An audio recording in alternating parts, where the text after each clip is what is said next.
Alors, concernant mon expérience, du coup, je vais vous donner d'abord la plus récente, puis on va partir vers les plus anciennes. Donc, la plus récente, du coup, ça va être l'expérience du fait que je m'occupe de ma mère, déjà depuis 3 ans, par rapport à sa maladie. Donc, je ne vais pas forcément nommer le nom ici, mais sa maladie fait qu'elle soit pas mal dépendante, et du coup, que je sois là pour l'aider, donc son aidante. Et cette situation m'a fait comprendre énormément de choses, comme le fait que si on n'a pas d'argent, on ne va pas s'en sortir. Je vous explique. Le fait que ma mère soit dépendante de moi, m'a fait ne pas malheureusement pouvoir continuer ma carrière normalement.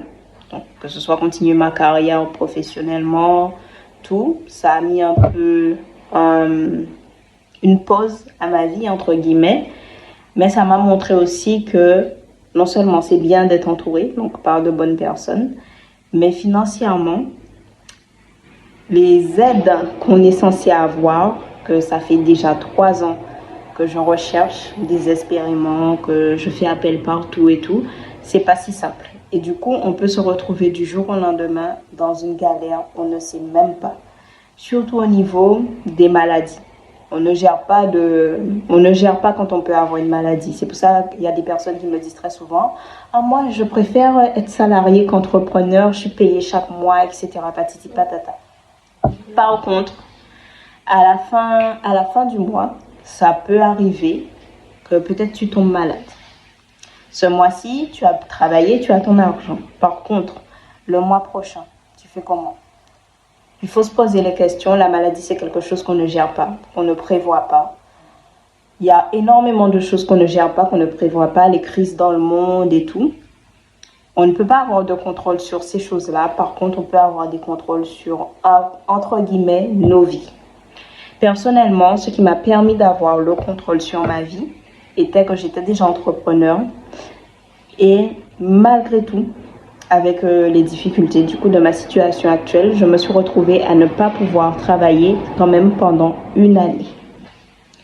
Est-ce que pour autant ça m'a arrêté? Non, parce que voilà quoi, je suis une fonceuse, je suis une bosseuse et j'ai plus j'allais dire de caractère, mais j'ai plus de patience et en fait, je tiens bon. Je subis énormément de choses. On me dit très souvent que je suis courageuse, mais en vrai, j'ai appris à tenir bon. Du coup, j'allais dire si vous connaissiez toute mon histoire, mais vous aurez l'occasion d'en entendre parler. Sinon, il y a également mon livre, Journal secret d'une courageuse, que je vais vous afficher ici. S'il vous intéresse d'aller le lire et tout, de l'acheter, d'aller le lire, il n'y a pas de souci. Moi, ça me fera plaisir. Au contraire, je remercierai.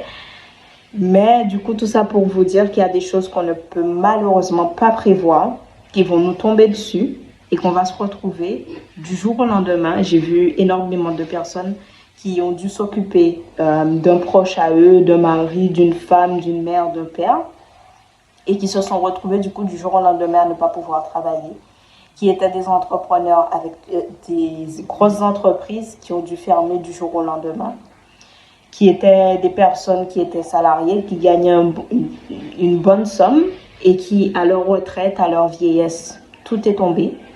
Tout est tombé parce que le problème avec la retraite aussi, ce qu'on ne vous dit pas, c'est que vous serez même peut-être pas parfois payé la moitié de ce que vous aviez touché quand vous travaillez. Donc, par exemple, je ne sais pas si vous avez vu passer une telle vidéo, mais il y a une dame qui a cotisé toute sa vie, bossé toute sa vie depuis très, très, très jeune pour s'acheter sa maison. Elle a eu sa maison, elle remboursait la banque et arrivée à, je crois, 80 ans, si je me rappelle bien. Bref, il y a deux dames où je peux me tromper, donc elle était entre 70 et 80 ans. Là, elle dit qu'elle a dû revendre sa maison parce qu'elle n'avait pas les moyens de finir de payer la maison avec la retraite. Parce qu'en fait, sa maison, c'était 400 € par mois. Donc, quand elle avait son salaire, tout allait bien. Mais maintenant, à la retraite, touchant 2 fois plus, c'était juste plus possible. Donc, vous imaginez avoir cotisé toute votre vie pour vous payer une maison qu'au final, vous allez devoir laisser tomber et abandonner à quelqu'un d'autre.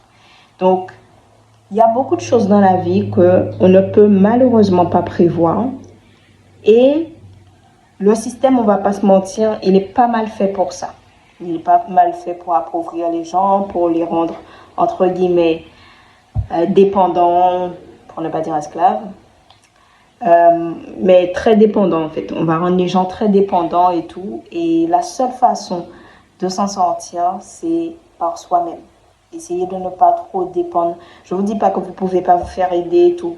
Mais essayez un minimum d'avoir à dépendre, que ce soit des autres personnes qui peuvent parfois être méchantes. J'ai vécu pendant une grosse période avec pas mal de méchanceté où j'étais obligée de me débrouiller seule.